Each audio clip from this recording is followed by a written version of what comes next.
Dan ada satu hal di sini yang saya ingin titik beratkan teman-teman sekalian. Ya. Kasus masalah poligami di kalangan sahabat ini adalah hal yang biasa sekali. Dan ini yang kadang-kadang masih peka di kalangan kita sekarang. Mereka sangat biasa sekali masalah poligami, dan itu tidak pernah ada satu riwayat pun yang menjelaskan kepada kita bahwasanya ada sahabiat yang menolak poligami. Belum pernah ada satupun mereka yang menolak itu. Waktu Nabi SAW mendengarkan berita, ini kan yang sering diangkat nih, bahkan saya pernah lihat di media, dan di salah satu ada ustadz yang secara nasional mungkin dikenal, saya tidak usah sebutkan namanya, dia tampil dan dia malah mendatangkan riwayat ini dengan alasan poligami nggak usah ada. Subhanallah, gitu kan. Perintah Allah dari langit menyuruh menikahi wanita 2, 3, 4. Kalau kalian takut adil, tidak adil, baru 1, gitu. Sampai Syekh Bin Baz mengatakan asal dalam pernikahan adalah poligami, bukan monogami. Kalau ragu baru kemudian 1. Jadi di sini banyak orang yang tidak paham tentang masalah konsep seperti ini. Asalnya memang sudah seperti itu. Para sahabat biasa sekali mereka melakukan pernikahan seperti ini, dan itu bukan aib bagi mereka. Kalau ada seorang yang mati syahid meninggal, maka pasti para sahabat yang belum mati berlumba-lumba mendatangi rumah mereka sambil mengatakan, wahai Ummu Fulan, kami kalau habis masa iddamu beritahukanlah kepada kami. Saya kembali dulu ke riwayat tadi. Ada orang yang menolak poligami sekarang dengan alasan riwayat ini, mengatakan bahwasanya Ali radhiyallahu anhu pernah di masa Fatimah masih hidup radhiyallahu anha akan menikah dengan anaknya Abu Jahal. Abu Jahal meninggal dalam keadaan kufur, tapi anak perempuannya masuk Islam. Karena dianggap kedudukan Abu Jahal dulu Raja Mekah, orang-orang muslimin mengatakan, orang-orang dari Mekah mengatakan, orang-orang Quraisy, wahai Ali, nikahilah anaknya Abu Jahal, sebab dia punya kedudukan layak untuk menikah dengan orang seperti kamu. Maka Ali pun waktu itu diam menunggu titah dari Nabi SAW. Fatimah di sini tidak ada satu kalimat pun, dan riwayat mengatakan Fatimah radhiyallahu anha tidak pernah ada riwayat satupun sahabiat yang menolak masalah hukum Allah SWT ini. Tidak pernah ada riwayat satupun, saya katakan seperti itu. Riwayat yang saya sebutkan sebentar lagi adalah riwayat yang sering diangkat dan disalahfahami. Waktu mendengar bahwasanya Ali akan menikah dengan anaknya Abu Jahal, Nabi SAW naik ke mimbar lalu berkata, setelah tahmid dan salawat beliau mengatakan, saya bukan melarang hukum poligami, dan saya tidak menahan Ali untuk menikah lagi. Nabi SAW jelaskan, tetapi tidak layak bersatu di bawah naungan seorang laki-laki, anak seorang nabi, dan anaknya musuh Allah. Gitu kan? Jadi di sini Nabi SAW bukan melarang Ali poligami. Fatimah juga tidak pernah menolak poligami pada saat masa hidupnya. Tetapi yang di sini Nabi SAW waktu itu yang mengambil Ali, menahan, dan ini kata para ulama kemungkinan besar memang wahyu dari Allah Subhanahu Wa Taala. Karena Nabi SAW tidak pernah berbicara kecuali dengan wahyu, gitu kan? Maka yang terjadi adalah Nabi SAW mengatakan tidak layak anak seorang nabi berada di bawah naungan laki-laki disatukan dengan anak musuh Allah, gitu kan? Hanya karena kasus itu saja. Tapi dikatakan nih buktinya nih, Ali sendiri tidak menikah, tidak poligami sampai Fatimah meninggal. Nabi SAW sendiri tidak menikah sampai Khadijah meninggal, sehingga dijadikan sebagai tolok ukur. Salah saudaraku. Kita kalau bicara masalah hukum syar'i tidak boleh membawa perasaan, nggak boleh. Karena kalau kita bawa perasaan tidak akan ada jihad, nggak akan ada sholat malam, tidak akan ada lagi hujan lebat ke masjid, tidak akan ada membersihkan kotoran orang tua kita kalau bentuk bakti, tidak ada semua itu, gitu kan? Akan hilang karena kita akan bawa perasaan. Tapi kalau dalam agama tidak ada perasaan, apapun yang diperintahkan, bahkan sampai darah kita pun tertumpah di jalan Allah, kita tidak akan pakai perasaan. Memang sudah begitu. Itulah kesempurnaan orang-orang yang beriman. Tentu saya tidak katakan setiap orang langsung spontan melakukan poligami. Dia harus belajar, punya ilmu. Kata Umar radhiyallahu anhu, kalau antum masih ingat dulu pada saat kita membahas kisah Umar, kata-kata bijaknya dia mengatakan, berilmulah sebelum kalian memimpin, berilmulah sebelum kalian melakukan sebuah perbuatan. Artinya kuasai dulu ilmunya. Poligami dalam Islam adalah bab tertinggi dalam Rumah tangga, bab pernikahan, orang harus menjalani dulu rumah tangga yang awal, membangun pondasi yang kuat. Dan poligami itu jangan difikiri ikhwah di sini misalnya untuk dirinya. Akhwat juga di belakang, jangan berpikir poligami buat suaminya, keliru. Untuk dua-duanya itu, dua-duanya punya maslahat dalam masalah poligami ini. Si suami mendapatkan tambahan pasangan karena menjalankan sunnah Allah, perintah Allah. Karena tidak ada laki-laki yang melakukan poligami dengan niat hanya hawa nafsu, kecuali pasti akan rusak rumah tangganya. Nggak pernah berhasil poligami itu. Tapi kalau niatnya karena perintah Allah dan Rasulnya, memang ini adalah sebuah perintah Allah, dan dia juga tidak sampai merusak rumah tangga dia yang pertama, tidak ada udzur syar'i kalau dia rusak, maka insya Allah itu akan aman-aman saja, tidak ada masalah. Makanya dia merangkul pasangannya untuk sama-sama menyempurnakan agama itu, gitu kan? Sama-sama. Bagi akhwat yang suaminya menikah, maka dia akan mendapatkan sahabat yang dekat dengan dia. Ini bukan musuh, bukan saingan. Sampai dalam bahasa Indonesia itu diistilahkan dengan madu. Madu kan selalu manis gitu ya. Artinya orang yang selalu bisa memberikan kehangatan, ketentraman. Banyak teman-teman saya melakukan ini dan memang melakukan dengan asas agama. Subhanallah, kemana-mana pasangan hidup mereka sama-sama pergi. Bahkan ada teman saya yang sangat dekat di kota Makassar, itu sampai jadi buah bibir di Makassar, kemanapun istri-istri mereka dia jalan sama-sama semuanya rame-rame.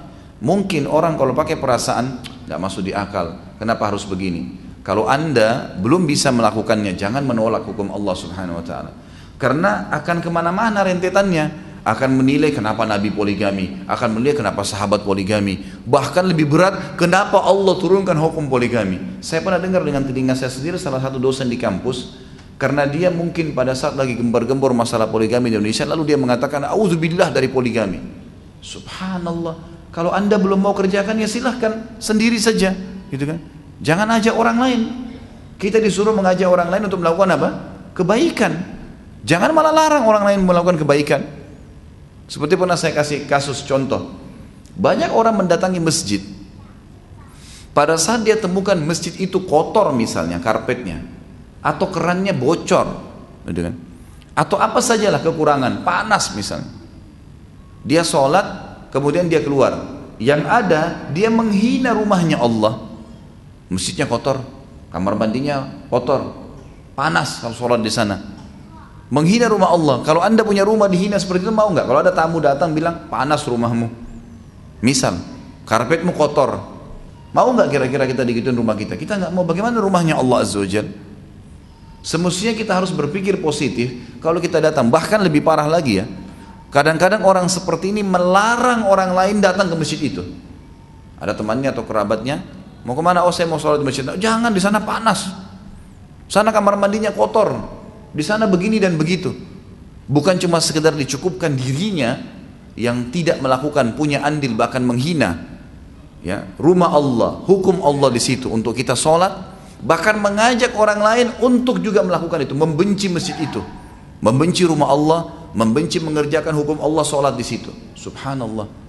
Mestinya kita berpikir, apa andil saya? Kalau panas, belikan AC kalau Anda punya uang supaya panasnya hilang. Maka semua orang yang sholat di situ akan kita panen pahalanya karena dia merasa sejuk dan nyaman. Kamar mandinya rusak, ganti kerannya. Berapa satu keran? 30 ribu, 50 ribu rupiah, ganti. Semenjak baik itu, anggaplah 1 tahun saja berlaku, 1 tahun lagi bocor rusak. Tapi 1 tahun berapa banyak orang yang wudhu kita panen pahalanya? Berapa lama antum kalau ngangkat karpet masjid dekat rumah yang sudah kotor, pamit sama marbotnya, masukkan ke laundry? Atau coba saya sering lakukan dan alhamdulillah berhasil. Setiap kali ada terlintas di benak saya sebuah program sosial, maka saya langsung lempar ke jamaah saya. Ini ada program motor untuk dai, ini ada program untuk cetak buku ulang, ini ada untuk AC masjid, ini untuk dispenser, ini untuk ini. Jadi saya buatin program dan alhamdulillah dengan mudah bergulir karena saya ngajak orang-orang berbuat kebaikan. Allah mudahkan, Allah berkahi. Berapa banyak tempat yang sudah kita perbaikin, berapa banyak kasus-kasus masalah orang terlilit utang sudah terlunasi, dan beragam macam hal. Pikirkan bagaimana kita punya andil di situ. Ada orang subhanallah, kasus dalam ini contoh ini tarik dalam masalah poligami. Ada orang dia belum bisa poligami, dia menghina poligami itu, gitu kan? Ini berbahaya sekali ini, menghina hukum Allah SWT. Kalau dia belum bisa dia sendiri, jangan ajak-ajak orang lain, gitu kan? Dan lebih parah daripada itu, tadi sama kasus masjid, dia udah menghina rumahnya Allah. Yang kedua, lebih parah daripada itu, dia menghadang orang lain untuk datang ke masjid itu. Dia menghalang orang lain untuk melakukan poligami. La haula wala quwata illa billah. Kalau Anda masih belum bisa, maka berarti ilmu Anda yang belum sampai ke situ, gitu kan? Kalau kita belum punya ilmu, berarti syaratnya adalah belajar. Coba pelajari. Bukan malah membenci hukum Allah subhanahu wa ta'ala. Dan ini hal mendasar yang difahamin sekali oleh para sahabat dan sahabiat. Mereka tidak punya kendala sama sekali dengan masalah itu. Tidak pernah ada satu riwayat istri-istri Nabi SAW menolak waktu Nabi nikah poligami. Gak pernah. Coba datangkan satu riwayat pun tidak ada. Sama sekali. Yang ada mereka cemburu, iya. Terjadi kecemburuan. Itu pun, ini tolong digarisbawahi. Saya sekaligus mengingatkan karena ada di antara teman-teman kita dai, subhanallah, mereka tidak poligami, terus mencak-mencak di YouTube, di mana-mana saya lihat cuplikannya, ya. Bahkan ada beberapa orang di antara teman saya baru rencana mau telepon gitu, ngomong masalah mustahil poligami terjadi, mustahil kalau ada orang bisa membuat seorang istri membuat suaminya nikah sama temannya. Subhanallah, kok bisa mustahil? Dari mana mustahil ini? Dan saya temukan ternyata teman-teman ini ternyata memang belum poligami. Emang dia bukan praktisi. Maka saya sarankan, kalau kita belum melakukan sebuah ibadah, jangan kita menjadi tokoh di situ. Bukan ahlinya, gitu kan? Kalau kita lihat orang-orang yang praktisi, saya temukan banyak kasus di lapangan, orang-orang yang berpoligami yang memang istrinya punya andil di situ. Guru besar saya yang saya sangat kagumi, Dr. Saleh Suhaimi. Beliau buta matanya di Masjid Nabawi. Beberapa tahun lalu, mungkin kurang lebih sekitar 9-10 tahun yang lalu, saya ditelepon oleh sepupu beliau, Dr. Fahad, yang mengajar saya materi akidah di Masjid Nabawi, di kampus dulu di Madinah. Khalid, ada Syekh Saleh Suhaimi mau menikah, tolong dicarikan istri. Dia mau istrinya dari Indonesia. Baik Syekh, insya Allah. Saya iklanin di pengajian saya waktu itu masih di Makassar. Saya iklanin, ini ikhwah akhwat, tolong, ada seorang Syekh, beliau pengajar di Masjid Nabawi, hafal Quran 30 juz, gitu kan. Beliau seorang ulama, mufti, seluruh dunia banyak mengambil fatwanya beliau, tapi memang beliau buta. Umurnya sekitar 50-an, ingin menikah poligami. Saya juga awalnya, waktu itu saya belum poligami. Dan akhirnya saya berpikir apakah ini bisa terjadi gitu. Tapi saya coba tawakal Allah. Subhanallah, banyak akhwat yang hubungin saya waktu itu ke HP saya. Ustaz, saya dengar ada berita begini, apa benar? Saya bilang iya, benar. Baik Ustaz, saya bersedia. Ada beberapa orang, maka saya sampaikan ke Syekh. Syekh, ini biodatanya sudah masuk, namanya si fulan, umurnya begini dan seperti ini. Syekh pun menyampaikan kriteria yang dia inginkan. Dan Syekh waktu itu sudah memiliki 3 orang istri. Ini istri yang keempatnya. Saya sampaikan, ini Syekh sudah punya 3 orang istri dan dia membutuhkan istri yang keempat. Subhanallah, ada di antara akhwat yang kita tidak fikir. Saya waktu itu masih menikah dengan 1 orang istri saya di Makassar, dan saya tidak tahu kalau memang akan terjadi itu. Ternyata ada di antara akhwat kita, dan umur mereka masih muda, mereka masih baru menuntut ilmu, tapi mereka mau. Dan akhirnya subhanallah, karena Syekh tidak melihat, maka yang bantu dia untuk melihat akhwat itu, karena akhwat ini pakai cadar, waktu itu masih masuk di warnet, belum seperti sekarang fasilitas luar biasa internetnya di HP bisa. Itu masih di warnet, kemudian masuk di warnet yang tertutup, ruangan tertutup. Ukhti kita ini yang sekarang jadi istri beliau di Madinah dan masya Allah sudah punya anak, sekarang sudah warga negara Saudi, gitu kan? Itu duduk di depan komputer, kemudian dibuka cadarnya. Yang bantu Syekh untuk melihat calon istri ini, istri pertamanya beliau, Ummu Abdillah. Dan Ummu Abdillah yang mengatakan, Syekh ini sudah cocok buat anda, lamar saja dia. Begitu nikah, si telepon, Khalid, saya sudah cocok sama ini, maka lamarkan. Saya lamarkan, kemudian saya juga buatkan acara di gedung waktu itu di kota Makassar, dan berhasil alhamdulillah menikah. Sudah selesai, waktu itu ukhti kita masih sekolah, masih kuliah, dibiayai sama Syekh kuliahnya sampai 2 tahun baru berangkat ke Madinah. Setelah itu akhirnya punya anak dan sampai sekarang hidup. Bahkan Ummu Abdillah berbagi malam. Awal datang Ummu Abdillah mengatakan kepada Syekh, dia mengatakan istrinya yang pertama ini bilang, saya kasih malam saya untuk orang ini, gak apa-apa, ini seperti adik saya sendiri. Dan dalam rumah tangga beliau itu saya lihat luar biasa, bagaimana istrinya itu seperti saudara. Bahkan saling telepon, hari ini kamu mau masak apa? Saya masak yang lain ya. Terus begitu, kalau supirnya Syekh pergi ke pasar untuk beli belanja makanan, maka masing-masing punya pesanan, dan mereka tidak pernah itu yang kita dengar berantem, pukul-pukulan. Saya nggak habis berpikir kalau itu bisa terjadi, kecuali memang niatnya sudah bukan karena Allah dan Rasulnya. Dan banyak kasus seperti itu. Saya ikhwah berpoligami, saya pribadi. Dan kalau istri saya dari Makassar datang ke Jakarta, saya suruh istri saya di Jakarta jemput. Fadl, jemput kakak kamu di bandara. Dijemput sama dia. Saya kasih duit, silakan belanja sama-sama. Bahkan saya ajak, kalau saya ke Makassar, saya ajak istri saya untuk datang. Dan alhamdulillah, saya tempat dalam satu rumah di Makassar sama-sama, dan berjalan kehidupan. Saya keluar sama-sama satu mobil. Saya praktisi dan saya temukan tidak ada masalah itu. Kok bisa ada dai-dai yang bicara tidak mungkin, tidak mungkin. Subhanallah. Orang-orang ini bagaimana? Bukan praktisi terus ngomong gitu. Yang saya ingin diberatkan di sini ikhwah-akhwat sekalian adalah jangan benci hukumnya Allah, nggak boleh. Kalau kita belum bisa kerjakan, kitanya masih kurang ilmu. Tadi contoh kasus masjid, benci masjidnya Allah, kemudian ajak orang lain benci masjid itu. Subhanallah, ini hati-hati ada dosa di belakangnya, gitu kan? Jadi yang saya ingin diberatkan sebenarnya bukan sedang menceritakan Syekh Soleh, bukan ceritakan diri saya, tapi saya sedang menyampaikan jangan sampai ada persepsi negatif terhadap hukum Allah dan terhadap sahabat yang mengerjakannya. Tadi kan nama-nama banyak ya, wanita terlibat dalam hidup beliau, banyak keturunannya, dan itu bukan aib dalam agama Islam sama sekali, tidak ada aibnya. Dari sisi lain tidak boleh juga ikhwah, banyak ikhwah melakukan poligami tidak sehat, dirahasiakan sama istrinya. Kenapa dirahasiakan akhi? Apa yang antum takutkan? Takut hanya kepada siapa? Allah Azza wa Jalla. Sampaikan apa adanya. Kalau belum bisa, bujuk, rayu, sampaikan hukum syar'i. Buat, antum harus berhasil. Memang begitu. Gak mungkin kita buka cabang perusahaan, ya, atau buka cabang toko, cabang apalah usaha kita, buka yang baru sementara yang pertama masih amburadul, administrasinya masih belum rapi, kemudian buka lagi cabang, tambah kacau nanti, rugi semua. Tapi dibuat rapi, sedemikian rupa, baru kemudian buka lagi cabang yang lain, baru seterusnya. Dan ini perintah agama. Perintah agama. Bagi yang masih belum bisa, saya sarankan niat saja. Apa boleh buat? Saya bilang niat. Agar antum meninggal dapat pahalanya poligami. Karena kalau tidak niat sama sekali, berarti ada pahala yang kehilangan tuh. Jadi orang kalau belum bisa haji, nggak ada duitnya, jangan bilang, oh saya nggak mampu haji, sudahlah meninggal. Nggak dosa memang, nggak dosa. Tapi dia tidak dapat pahala haji. Tapi kalau dia niat, satu waktu saya punya uang, saya mau haji, ya Allah mudahin. Terus meninggal, dapat pahala haji. Sudah tahu kan hadisnya? Man hamma bihasanatin walam ya'malha.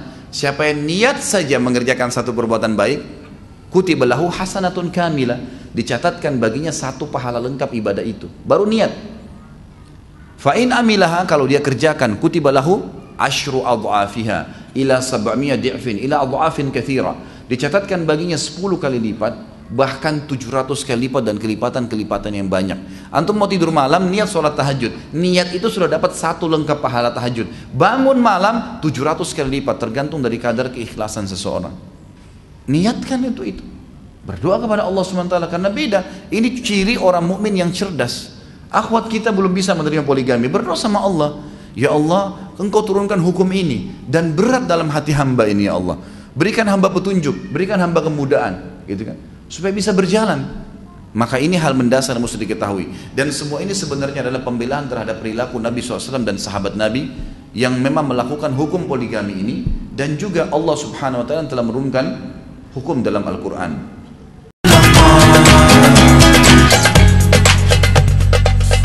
Assalamualaikum warahmatullahi wabarakatuh. Waduh, alhamdulillah di sore hari ini, di waktu Anda beristirahat, kumpul bersama keluarga, atau ibu-ibu nih lagi masak-masak untuk persiapan makan malam bersama suami ya. Betul. Saya Saru Gunawan dan saya Zizi Syahab. Kita kembali bertemu dalam acara Berita Islami Masa Kini. Yang pertama, kali ini yang pertama kita akan membahas mengenai poligami. Poligami, tapi spesifikasinya adalah hukum keadilan bagi Allah. Poligami, kira-kira bagaimana dan apa yang kita bahas tentang poligami ini? Langsung kita lihat aja penjelasan. Lihat yang mau poligami.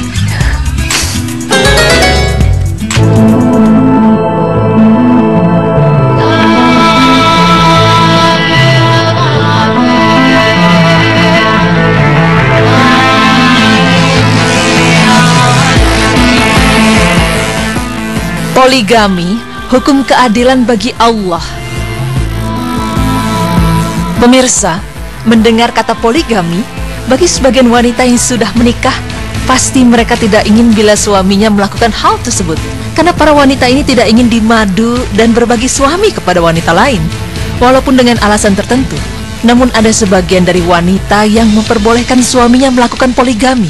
Dengan sesuatu terjadi kepada wanita tersebut, misalnya tidak bisa memberikan seorang anak kepada suaminya, dengan begitu dia mengizinkan suaminya untuk menikah lagi. Tidak lain karena agar suaminya bisa memperoleh keturunan. Nah pemirsa, lantas bagaimanakah Islam memandang hukum poligami? Berikut tim Berita Islami akan menjelaskannya. Pemirsa, hukum asal poligami dalam Islam berkisar antara ibahan mubah, boleh dilakukan dan boleh tidak, atau istihbab atau dianjurkan. Adapun makna perintah poligami dalam firman Allah Ta'ala yang artinya, dan jika kamu takut tidak akan dapat berlaku adil terhadap hak-hak perempuan yatim bila mana kamu mengawininya, maka kawinilah wanita-wanita lain yang kamu senangi. 2, 3, atau 4. Quran Surah An-Nisa ayat 3.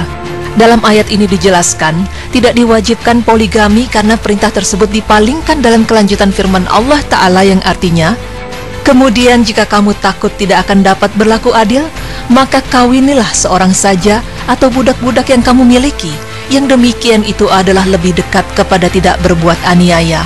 Quran Surah An-Nisa ayat 3. Dalam firman ini dijelaskan bahwa meskipun berbentuk perintah, akan tetapi maknanya adalah larangan, yaitu larangan menikahi lebih dari satu wanita jika dikhawatirkan tidak dapat adil. Atau maknanya, janganlah kamu menikahi kecuali wanita yang kamu senangi. Dalam sebuah riwayat Syekh Abdul Aziz bin Abdullah bin Ba'as ketika ditanya, apakah poligami dalam Islam hukumnya mubah atau boleh atau dianjurkan? Beliau menjawab rahimahullah, poligami hukumnya disunahkan dan dianjurkan bagi yang mampu. Dan dengan Rasulullah Shallallahu Alaihi Wasallam menikahi 9 orang wanita, Allah memberikan manfaat besar bagi umat manusia dengan keberadaan para istri Nabi Shallallahu Alaihi Wasallam tersebut. Dan selain Rasulullah Shallallahu Alaihi Wasallam, umat Muslim dilarang menikahi lebih dari 4 orang wanita. Dengan poligami akan memudahkan laki-laki maupun perempuan untuk menundukkan pandangan, menjaga kemaluan atau kesucian, memperbanyak jumlah keturunan, dan memudahkan bagi laki-laki untuk memimpin beberapa orang wanita dan membimbing mereka kepada kebaikan, serta menjaga mereka dari sebab-sebab keburukan dan penyimpangan. Adapun bagi yang tidak mampu melakukan itu dan khawatir berbuat tidak adil, maka cukuplah dia menikahi seorang wanita saja, karena Allah Ta'ala berfirman yang artinya, kemudian jika kamu takut tidak akan dapat berlaku adil, maka kawinilah seorang saja atau budak-budak yang kamu miliki, yang demikian itu adalah lebih dekat kepada tidak berbuat aniaya. Quran Surah An-Nisa ayat 3. Dalam sebuah riwayat yang sama dengan firman Allah Ta'ala dijelaskan, Syekh Muhammad bin Saleh Al-Utsaimin berkata, seorang laki-laki jika dia mampu dengan harta, badan, tenaga, dan hukumnya bersikap adil, maka lebih utama baginya untuk menikahi 2-4 orang wanita jika dia mampu. Ibnu Abbas radhiyallahu anhu berkata, orang yang terbaik di umat ini adalah yang paling banyak istrinya. Dan Syekh Saleh bin Fauzan Al-Fauzan juga berkata, aku telah membaca kitab-kitab tafsir mereka yang membahas masalah ini, dan dengan ayat Al-Quran yang mulia surat An-Nisa ayat 3 menunjukkan bahwa seorang yang memiliki kesiapan atau kesanggupan untuk menunaikan hak-hak para istri secara sempurna, maka dia boleh untuk berpoligami atau dengan menikahi 2-4 orang wanita. Dan bagi yang tidak memiliki kesiapan atau kesanggupan, cukup dia menikahi seorang wanita atau memiliki budak. Wallahu alam. Pemirsa, poligami telah disyariatkan oleh Allah Ta'ala yang dimana mempunyai nama Al-Hakim, artinya zat yang memiliki ketentuan hukum yang maha adil dan hikmah dan yang maha sempurna. Maka hukum Allah Ta'ala yang mulia ini tentu memiliki banyak hikmah dan faedah. Di antaranya, yang pertama, terkadang poligami harus dilakukan dalam kondisi tertentu. Misalnya jika istri sudah lanjut usia atau sakit, sehingga kalau suami tidak poligami dikhawatirkan dia tidak bisa menjaga kehormatan dirinya. Atau jika suami dan istri sudah dianugerahi banyak keturunan, sehingga kalau dia harus menceraikan istrinya, dia merasa berat untuk berpisah dengan anak-anaknya. Sementara dia sendiri takut terjerumus dalam perbuatan zina jika tidak berpoligami. Maka masalah ini tidak akan bisa terselesaikan kecuali dengan poligami, insya Allah. Kedua, pernikahan merupakan sebab terjalinnya hubungan kekeluargaan dan keterikatan di antara sesama manusia setelah hubungan nasab. Allah Ta'ala berfirman yang artinya, dan dialah yang menciptakan manusia dari air mani, lalu dia jadikan manusia itu punya keturunan dan musyawarah atau hubungan kekeluargaan karena pernikahan, dan adalah Rabb-mu Maha Kuasa. Quran Surah Al-Furqan ayat 54. Dalam firman tersebut dijelaskan bahwa poligami adalah sebab terjalinnya hubungan dan kedekatan antara banyak keluarga, dan ini menjadi salah satu sebab poligami yang dilakukan oleh Rasulullah Sallallahu Alaihi Wasallam. Ketiga, poligami merupakan sebab terjaganya kehormatan sejumlah besar wanita dan terpenuhinya kebutuhan hidup mereka yang berupa nafkah atau biaya hidup, tempat tinggal, memiliki keturunan dan anak yang banyak, dan ini merupakan tuntutan syariat. Keempat, di antara kaum laki-laki ada yang memiliki nafsu syahwat yang tinggi, sehingga tidak cukup baginya hanya memiliki seorang istri, sedangkan dia orang yang baik dan selalu menjaga kehormatan dirinya. Akan tetapi dia takut terjerumus dalam perzinahan, dan dia ingin menyalurkan kebutuhan biologisnya dalam hal yang dihalalkan agama Islam. Maka termasuk ajaran Allah Ta'ala terhadap manusia adalah dengan dibolehkannya poligami yang sesuai dengan syariatnya. Kelima, terkadang setelah menikah, ternyata istri mandul, sehingga suami berkeinginan untuk menceraikannya.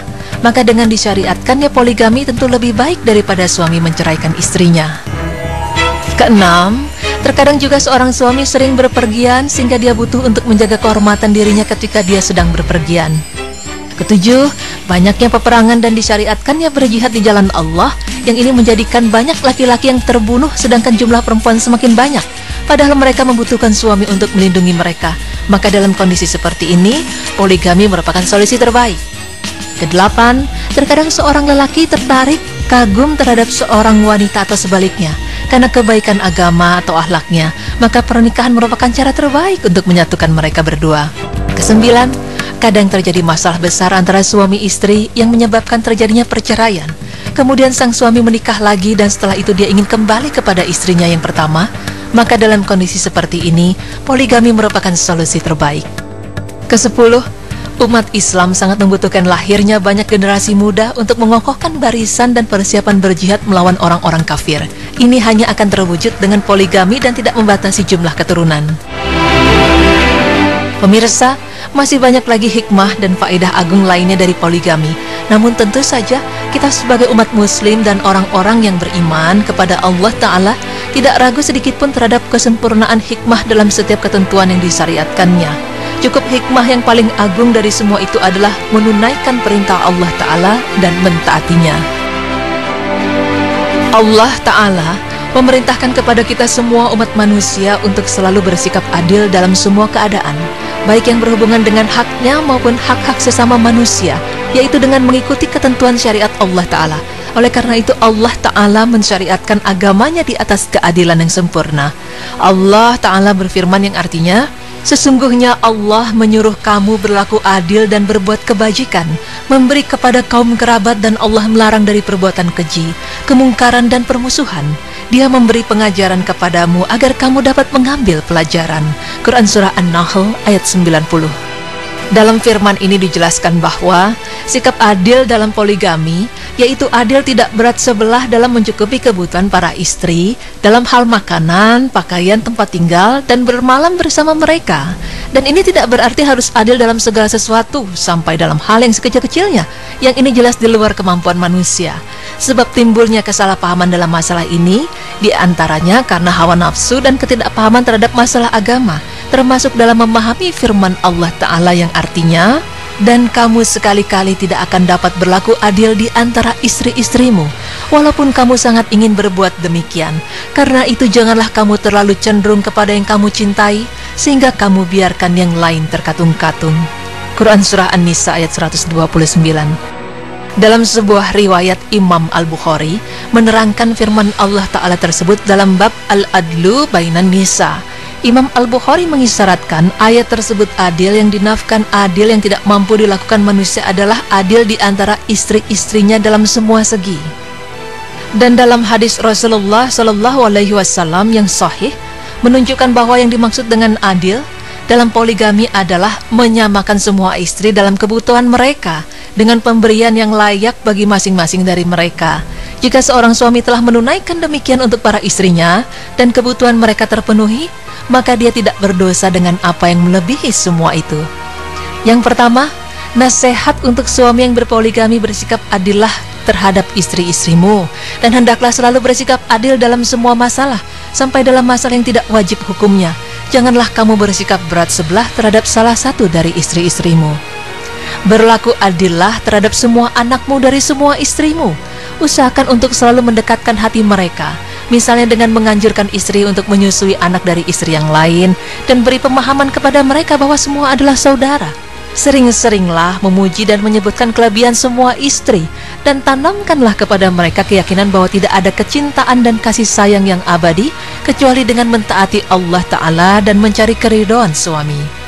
Janganlah kamu memuji salah seorang dari mereka, baik dalam hal kecantikan, kepandaian memasak, atau akhlak di hadapan istri yang lain, karena ini semua akan merusak suasana dan menambah permusuhan serta kebencian di antara mereka, kecuali jika ada pertimbangan maslahat kebaikan yang diharapkan. Janganlah kamu mendengarkan ucapan salah seorang dari mereka tentang istri yang lain, dan tegurlah, laranglah perbuatan tersebut supaya mereka tidak terbiasa saling menjelek-jelekan satu sama yang lain.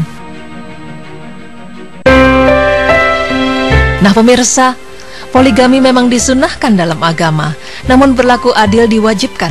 Jadi sebaiknya kita mendahulukan yang wajib daripada yang disunahkan.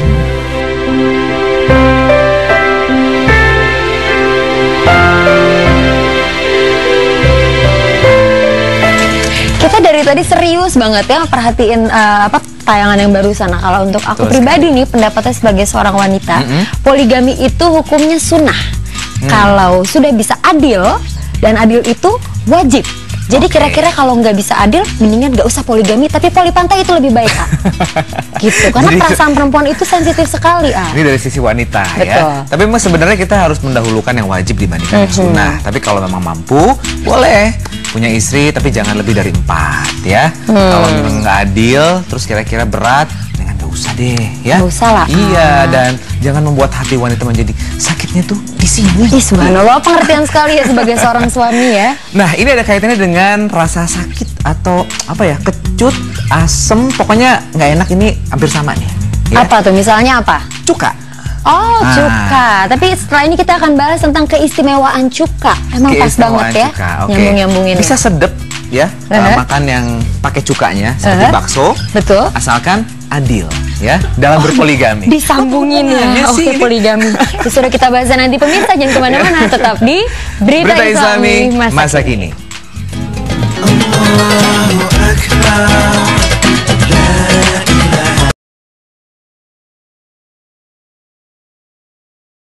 Dan tabir-tabir buruk daripada pasangan yang awal mulanya mereka menjalin hubungan dengan janji sehidup semati dengan niat yang baik, tetapi akhirnya karena 1-2 masalah buka-bukaan deh. Mungkin itulah yang terjadi antara Koko Lim dan juga Umi Ima saat mereka tengah menjalani proses perceraian, akhirnya saling membuka masalah-masalah dan ketidaksukaan antara satu sama lain.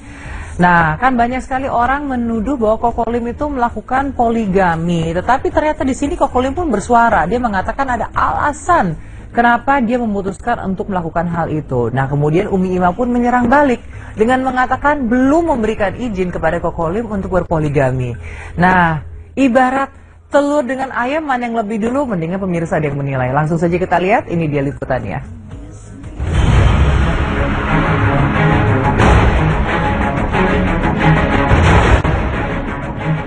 Saat proses perceraian masih bergulir di pengadilan, Ustadz Koko Lim dan sang istri Ima Ismawati saling menguak aib masing-masing di depan publik. Setelah sebelumnya Umi Ima, sapaan istri Koko Lim, menggelontorkan statement jika sang suami telah melakukan KDRT serta penelantaran anak-anak, selang beberapa hari kemudian sang Ustadz balik menyebut jika sang istri telah melakukan perselingkuhan dengan pria lain.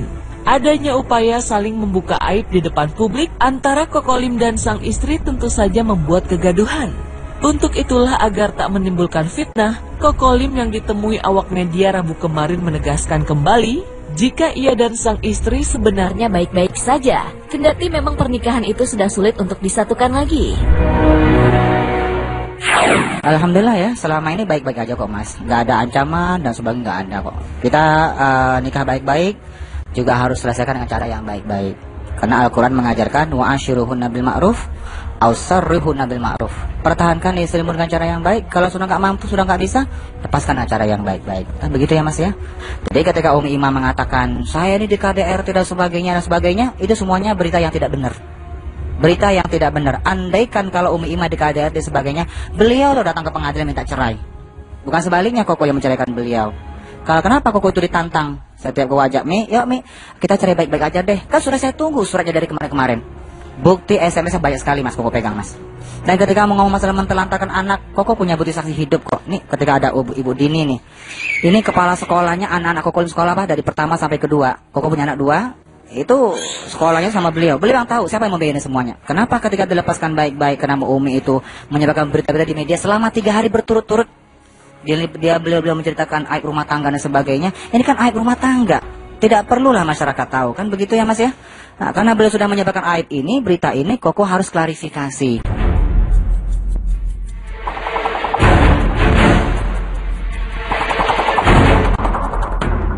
Sementara itu menanggapi kabar poligami yang dilakukan sebanyak 2 kali, Kokolim menjelaskan bahwa hal itu memang benar adanya.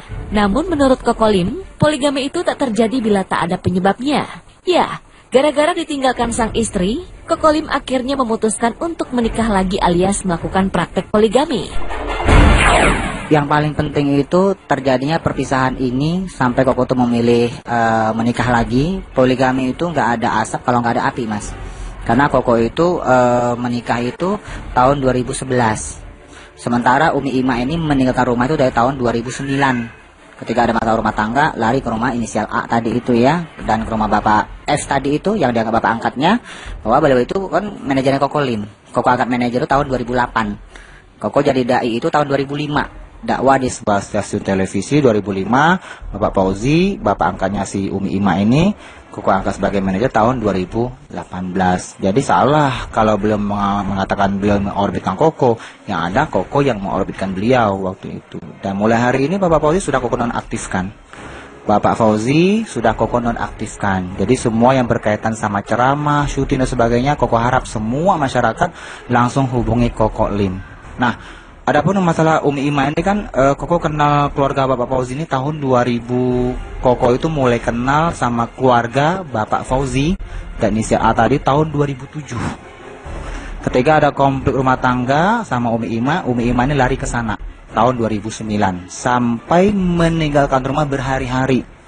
Ya Mas, akhirnya mulai dingin, akhirnya Koko tidak mendapatkan nafkah batin.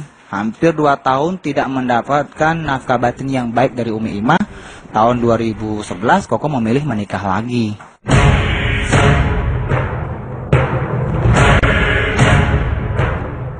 Kendati sempat memunculkan kegaduhan terkait poligaminya, Kokolim sendiri sebenarnya sudah meminta izin untuk melakukan poligami kepada sang istri. Namun hingga detik ini Umi Ima sendiri belum juga memberi izin tersebut.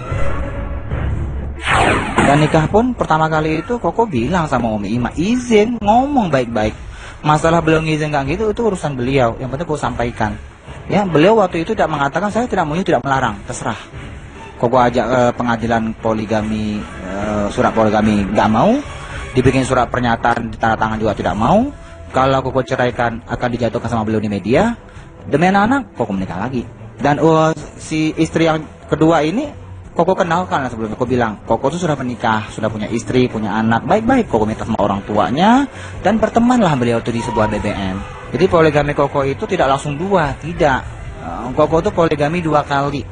Ya, pertama sudah tidak jodoh, akhirnya ingin memperbaiki sama Umi Ima nggak bisa, memilih lagi menikah lagi. Dan sekarang pun tahun 2013 Koko sama si Mama Elsa. Mama Elsa itu adalah Nida. Karena dari Nida Koko punya anak 1. Kita ketemu baik-baik, akhirnya kita bisa baik-baik.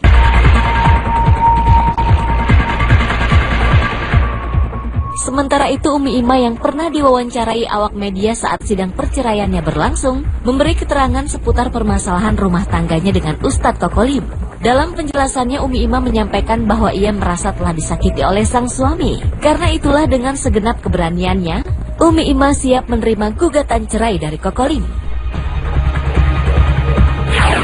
Saya merasa dirugikan dan disakiti.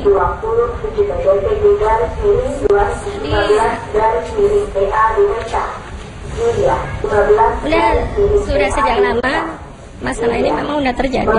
Saya berusaha untuk bertahan dan bertahan. Saya berusaha sabar walaupun disakiti berkali-kali.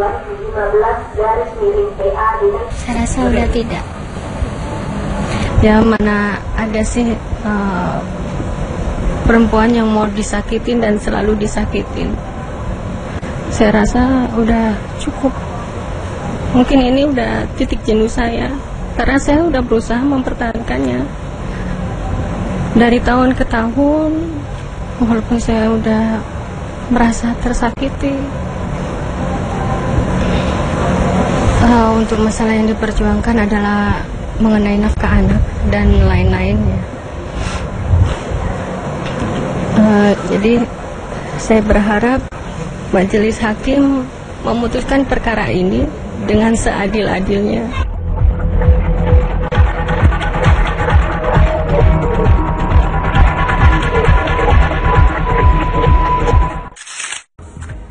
Ya pemirsa, lagi-lagi sedih banget kita harus menghantarkan sebuah berita mengenai perceraian yang tidak berjalan dengan mulus ya, masing-masing pihak memiliki versi ceritanya masing-masing juga. Tetapi yang cukup menarik di sini ketika Kokolim mengatakan bahwa dia sudah sebenarnya meminta izin dan Umi Ima pada saat juga mengatakan terserah. Tapi kan nyatanya Umi Ima belum memberikan pernyataan apapun bahwa dia menyetujui surat pernyataan dan seterusnya. Jadi memang bisa dikatakan memang betul Umi Ima tidak memberikan izin untuk poligami pada saat itu. Tapi ya sepertinya belum ada titik temunya nih. Dua-duanya sepertinya masih cukup alot mempertahankan versinya masing-masing. Kokolim juga dengan ceritanya juga sangat kronologisnya cukup jelas. Jadi ya nanti kita akan melihat seperti apa proses persidangannya. Dan pemirsa, kita ngomongin yang baik-baik aja bagaimana nih? Kita ngomongin mengenai pasangan yang tengah dimabuk asmara. Katanya, yaitu adalah Terry Putri, mantan host Insert juga yang dikabarkan dekat dengan seorang dai muda. Tapi Terry pun membantah mengenai hubungannya itu. Wah, kenapa dibantah? Mendingan diaminin aja Ter, semoga saja ternyata itu adalah jodoh kamu. Nah, mau tahu nih sebenarnya sosok dai muda ini siapa? Sesaat lagi pemirsa, tetaplah di Insert lagi.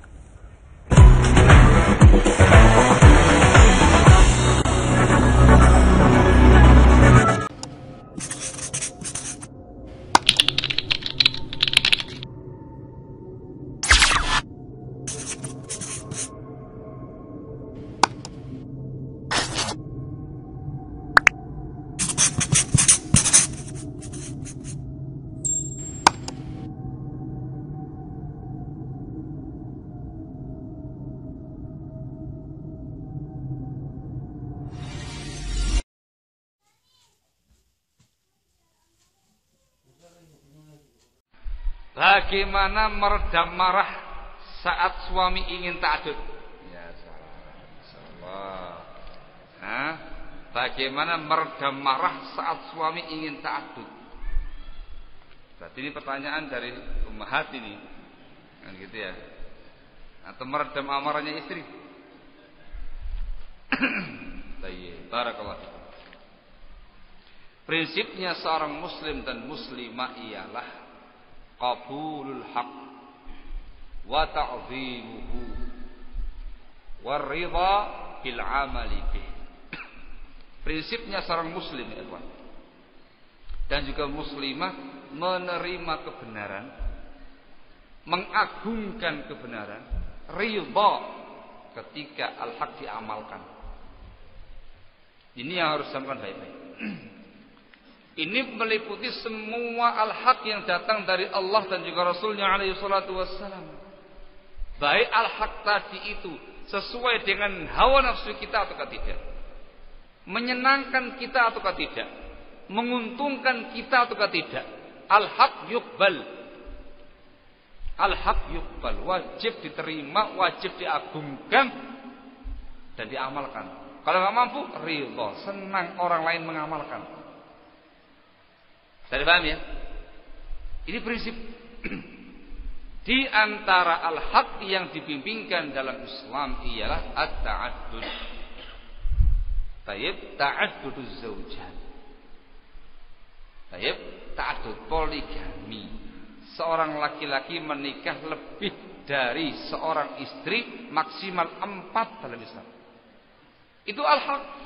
Allah mengatakan dalam firman-Nya, "Fankihu ma qabalakum minan nisa'i mathna wa thulatha wa ruba'." Nikailah oleh kalian wanita-wanita yang baik bagi kalian 2. Langsung mengatakan 2. 2 atau 3 atau 4. Allah mengatakan setelah itu, fa in khiftum alla ta'dilu fawahidatan aw ma malakat aymanukum. Baru kalau kamu tidak mampu adil, 1 atau budak kalian. Sebagian ulama kita mengambil faedah dari ayat ini di An-Nisa ini, al-aslu fin nikah at-ta'addud. Hukum asal pernikahan adalah poligami. Karena Allah kali pertama membahas masalah nikah itu langsung menyebut matna 2. Baru kalau tidak bisa adil 1. Tadi paham ya? Intinya at-ta'addudu haqqun. Maka wajib bagi siapapun dari kalangan kaum muslimin, baik dia laki-laki, terutama kaum muslimah, terima dulu al-haq ini. Qabulul haq, terima al-haq itu. Ta'zimul haq, agungkan al-haq ini. Kalau mampu, diamalkan al-haq ini. Atau ridho, suka orang lain bisa mengamalkan al-haq ini. Bisa dipahami ya? Jangan marah duluan. Sebab yang dihadapi sekarang bimbingan syar'i. Jangan marah, khawatirnya engkau justru marah, engkau membenci perkara hak yang disebutkan dalam agama. Itu perkara yang membahayakan. Saya paham ya? Terima dulu, yakini, na'am itu perkara yang sunnah. Itu merupakan bimbingan sunnah, bimbingan Islam, harus diterima, diagungkan, diamalkan. Ada persyaratan penting yang harus diperhatikan oleh kaum laki-laki. Wanita terima jadi. Sebab tidak ada persyaratan harus minta izin kepada wanitanya. Tidak ada persyaratan harus menunggu keridhaan wanitanya, istrinya. Sehingga tergantung kepada laki-lakinya. Persyaratan itu ialah al-adl. Fa in khiftum alla ta'dilu fawahidatan. Dipahami oleh para ulama yang namanya persyaratan ta'addud adalah adil. Adil dalam 3 perkara. Yang pertama ialah fil maskan, tempat tinggal harus adil. Yang kedua adalah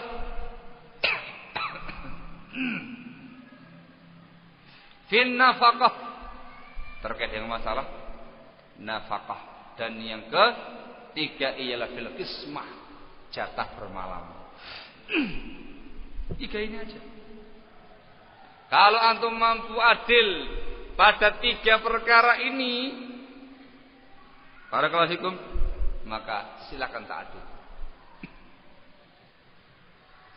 Silakan ta'adil.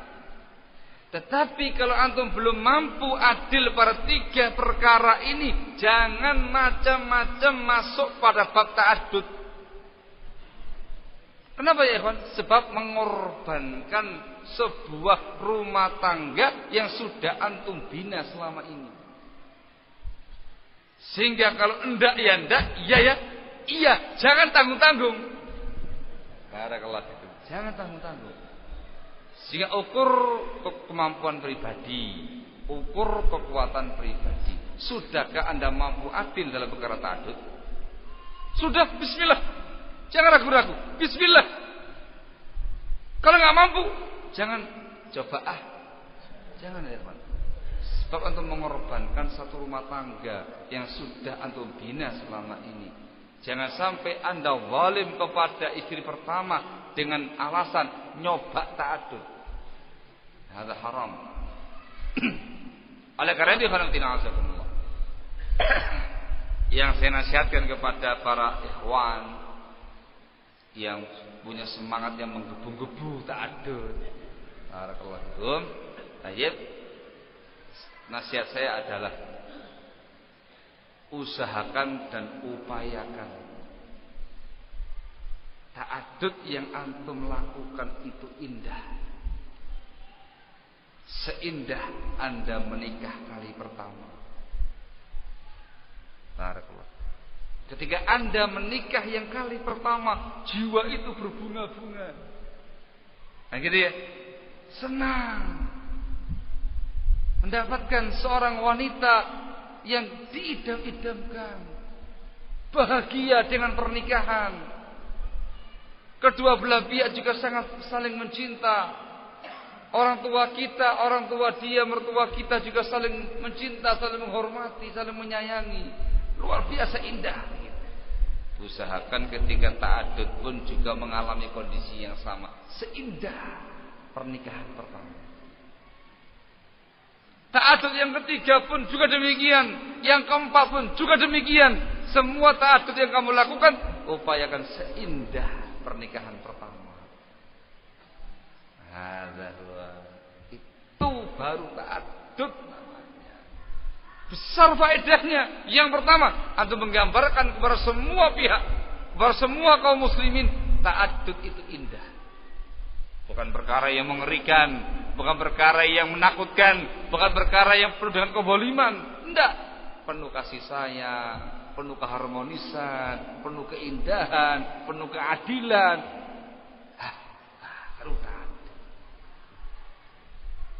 Gitu ya. Jadi jangan dibayangkan ta'addud nikah, qabiltu nikah, selesai. Tidak. Ada tanggung jawab yang antum harus pikul. Barakallahu fikum. Yang tadinya antum punya satu masalah problem dengan istri pertama, sekarang antum memiliki dua problem dikarenakan memiliki dua istri. Antum punya 4, memiliki 4 problem. Istri pertama punya anak-anak, masing-masing anak membawa problem. Dihitung saja berapa problemnya. Saya paham ya? Sehingga dalam melaksanakan ta'addud barakallahu fikum itu penuh dengan kasih sayang, dengan rahmah, dengan penuh keadilan. Barakallahu fikum. Tidak salah-salah. Kenapa kemudian sunnah ta'addud ini masih menjadi momok yang sangat mengerikan di kalangan kaum wanita? Kenapa ya ikhwan? Di samping memang propaganda musuh-musuh agama yang menciptakan, yang mengopinikan tengah-tengah masyarakat jeleknya ta'addud, sisi yang kedua dikarenakan praktek ta'addud di kalangan sebagian ikhwah itu ngawur. Akhirnya kita yang ingin ta'addud jadi tertahan. Mau ta'addud, lihat ikhwan sebelah sana itu, nikah yang kedua kalinya enak begitu saja, membolimi istri yang tua di istri yang muda terus. Sampai ada yang laporan kepada saya waktu saya ke Kalimantan sana, di daerah Tanjung, Kalimantan Selatan, dekat Banjarmasin sana. Laporan, Ustaz, ada seorang wanita dita'addud tidak dikasih nafkah batin 3 bulan. Selama 3 bulan itu berada di istri yang satunya lagi. Begitu jatahnya dia cuma setengah hari. Tengah hari balik lagi ke sana lagi. Hadza zulmun, kezaliman barakallahu fikum. Yang semacam ini yang membuat para ummahat, para akhwat, bahkan para bapak-bapak yang punya anak putri ini setengah mati takutnya dengan kata-kata poligami. Jadi paham ya? Barakallahu fikum. Maka dinasihatkan kepada kaum wanita muslimah, terima al-haq ini, jangan kamu tolak. agungkan al-haq ini, jangan kamu rendahkan, jangan kamu benci. Itu merupakan bimbingan agama. Ya, dan untuk kaum laki-laki ketika mengamalkan prinsip ini harus sesuai dengan bimbingan agama, adil. Paham ya? Harus adil. Dan itu ilmunya panjang. Sudah dibahas tuntas di majalah Syariah terkait dengan masalah poligami. Itu jangan dikira majalah membahas masalah ayo poligami, ayo poligami. Enggak, bacakan dulu hukum-hukum yang disebutkan di majalah itu panjang dan lebar. Baca, mundur antum. Mundur antum. Yakin mundur antum. Antum baca majalah itu ya, yang ditulis sama Al-Ustadz Muslim yang memang punya 4 istri gitu ya. Beliau masya Allah mengamalkan ya Pak. Antum baca itu dengan detail, antum perhatikan hukum-hukumnya itu. Ngaca antum setelah itu. Waduh. Belum waktunya ini. Rawani bukan pembahasan enggak berani ta'adudnya, mewujudkan hukum-hukum dan sekian banyak bimbingan-bimbingan yang tertera dalam buku-buku para ulama yang diringkas pada majalah tadi, itu sangat banyak dan sangat susah. Bisa dipahami? Itu nasihat untuk kedua belah pihak. Waktu itu saya sempat ngobrol-ngobrol sama suami, saya bilang gini, ini syariat poligami ini sebenarnya baik buat kita, buat manusia itu baik, terutama buat perempuan. Saya pikir kenapa kita tidak melakukan syariat poligami? Kenapa kita tidak mau melakukan ibadah ini lagi? Ayo coba kita pikirkan berdua. Mungkin mudah-mudahan ini jalan yang baik dari Allah buat kita. Tapi waktu itu suami sempat bilang nggak usah lah, kita sudah bahagia, anak sudah banyak. Yeah. Jadi buat apa gitu kan? Saya bilang nggak bisa, kita harus melakukan ini. Saya yakin saya yakin ini akan ada kebaikan buat kita dan juga mungkin bisa dilihat oleh manusia lain, karena manusia lain mungkin juga perlu contoh yang baik. Kita mencontoh kepada Rasul, tapi harus ada terlihat di pandangan manusia bahwa ini suatu kebaikan loh. Ini suatu kebaikan dari Allah, ini suatu kebaikan buat umat manusia terutama. Baik, itu memang pemikiran kita berdua pada saat itu. Aku ngambil itu. Saya mendengarkan anggapan dari Ibu Dian, saya ke Ibu Pipin ya. Ibu Pipin, ini lagi hamil ya Bu ya? Berapa bulan Bu? Ya, alhamdulillah nih udah jalan 7. Jalan 7. Ibu Pipin ini kan istri yang terakhir, ibaratnya seperti itu ya. Oh belum? Ternyata masih ada lagi. Mau nambah? Ya, saya lagi mencarikan. Baik, begini, Ibu Pipin, rasa kasih sayang, memberikan nafkah, baik lahir dan batin, Anda rasakan cukup adilkah seorang Pak Ruby? Kalau dibilang adil ya Mbak, alhamdulillah adil. Adil menurut apa gitu? Berarti adil menurut kita dong. Kalau menurut Allah berarti segala sesuatu itu pasti sesuai dengan jadi Allah gitu, setiap porsinya. Adil menurut saya ya, menurut suami saya, ke Mbak Dian juga, ke anak-anak saya, anak-anak Mbak Dian juga gitu. Alhamdulillah cukup dan bersyukur. Jadi tidak ada masalah ya? Alhamdulillah nggak ada masalah. Percekcokan mungkin dengan istri pertama seperti itu? Alhamdulillah nggak pernah. Tidak pernah sama sekali ya Bu Dian? Oh baik. Nanti saya akan bertanya juga ke Pak Ruby mengenai Anda kan pasti tergabung ya di poligami Sakinah Group ini. Apa yang Anda dapatkan setelah bergabung dengan organisasi tersebut? Dijawabnya nanti Pak Ruby. Oh gitu. Kita jeda dulu ya Pak ya. Sesaat lagi bisa Kabar Indonesia.